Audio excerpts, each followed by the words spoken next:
Hello, good afternoon po sa lahat ng mga kaibigan, mga amigo, of course sa aking mga followers po. Thank you sa lahat sa walang sawang support sa aking vlog po, yung vlog. Again, thank you sa inyong lahat. Mag-ingat po. Sana ay magustuhan niyo akong gawang vlog po ito para at least at don't forget to share po o to like this video para yung hindi pa nakita o nakapanood sa kung gawang video ay malaman nila ang sitwasyon po. So dito tayo sa what we call meeting, investigation, deliberation tungkol po sa what we call Bongbong Marcos impeachment case po. So dito tayo sa ating pagsalita ng Congressman Jokno po. Pakinggan natin yung pagbasa regarding po sa kaso ni Bongbong Marcos Jr. sa maong what we call budget deliberation po. Ito na. Masa et al. Complaint, Madam Chair, alleges that President Marcos betrayed the public trust by personally and directly ordering the insertion of at least 100 billion pesos worth of anomalous flood control projects and other infrastructure projects into the 2025 GAA, and also receiving kickbacks from these projects. Ibig sabihin ng involved po dito ang mismong direktang pagkakasangkot kay Pangulong Marcos. To support this charge, the complaint alleges that the quote-unquote Saldico confession confirmed the President's personal and direct involvement. At this stage, Madam Chair, we are not yet looking into the truth of these allegations, but rather, under the threshold requirement, we simply assume that these allegations are true. Hello. Dito muna tayo sa what we call allegation tungkol sa yung sinabi po ni dating Congressman Saldico po.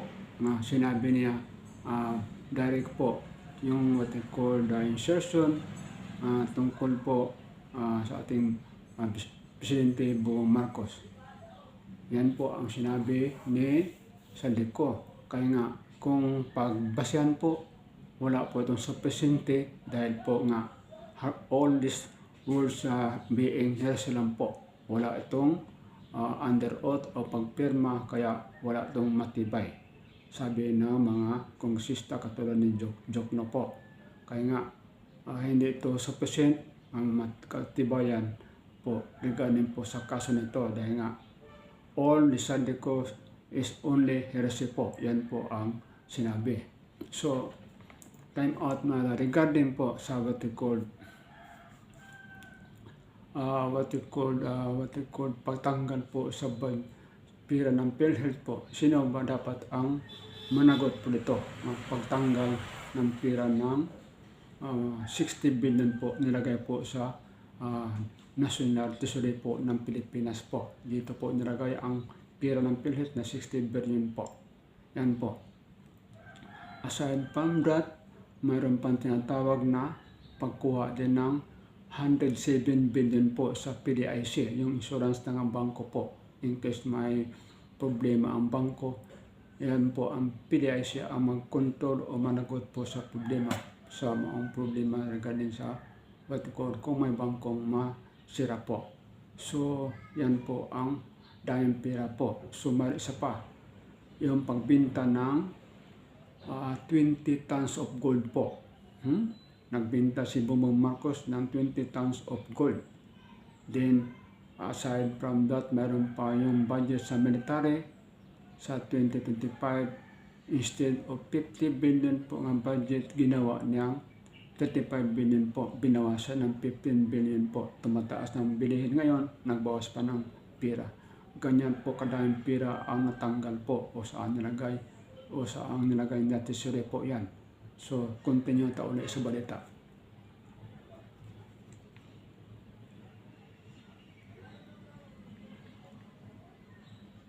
For the purpose of determining whether the complaint is sufficient in substance.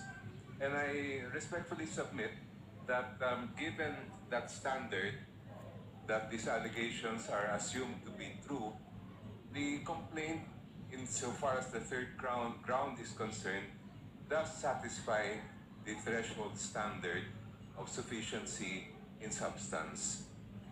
Ako po ay naniniwala na dapat humarap si Saldico dito po sa atin para malaman na ma-cross-examine ng mga members ng komite at mahusgahan siya, hindi lang ng mga mambabatas, kundi ng sambayan ng Pilipino. Talagang totoo ang sinasabi niya o may laman ang sinasabi niya. I respectfully submit, Madam Chair, that we should proceed to the next stage of the proceedings, at least insofar as this ground is concerned. Thank you. Thank you, Honorable Jokno. Any other member who wishes to make a manifestation at the third offense? Madam Chair. The Honorable Dilima. I support the view, I concur with the view of the Honorable Representative Chel Jokno about the third. Honorable Dilima, kindly speak closer to the microphone. Thank you. I support and concur with the view of the Honorable Representative Chel Jokno with respect to the third round. Again, it's direct personal involvement in budgetary insertions and kickbacks schemes. Sa tingin ko po, itong third round ang pinakamalakas. Because if you take a look at the allegations of the complaint, lalo na yung tungkol sa mga claims o mga sinasabi through a video ng dating representative and chair of the Appropriations Committee. It would seem, if hypothetically admitted, meron talagang impeachable offense. Napakarami ng mga sinasabi niya. Ganon din yung pag-cite ng mga testimony ni Yusek Bernardo. And yung tungkol naman po, Yun nga, napakarami daw malikod sinasabi si dating Congressman Saldico po. So, sufficient daw ito, kaso nga ang problema ay all these things is hearsay lang po. So, wala itong katabayan sa maong kaso dahil nga wala itong oath, kaya mahina itong kaso. Yung sinabi ni Congressman Jokno po, pareho po sa dilema nga ito ay lahat na salita ay wala po itong katibayan dahil mahina ito. Dapat daw umuwi si Saldico para mapatunayan niya, sabihin na ang totoo, para mag-oath siya, para at least mapatunayan niya ang lahat niyang sinasabi. Yung mga nilabas niya mga video, wala itong lakas na ebidensya dahil all these things is hearsay lang po. Ayan lang po ang sinabi. O sabi nga ni Congressman De Lima, ito daw ang pinakamalakas sa third case ng impeachment ni Bongbong, pero sa kahulian ay mahina din dahil sinabi na all this allegation is wala itong katibayan dahil all hearsay na po ito, hindi oath, kaya walang pag-asa. Ito yan po ang sinabi ni Congressman Jokno po. sa Cabral Files. Katulad po ng sinabi ni Representative Jokno, Again, thank you po sa lahat. Everyone, take care everyone, of course. Again, bye-bye, God bless everyone po. Sana ay mayroon kayong nakita o nakuha itong vlog na ito, o sana ay nagustuhan nyo.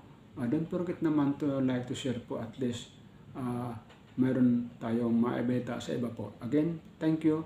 God bless. Bye-bye po.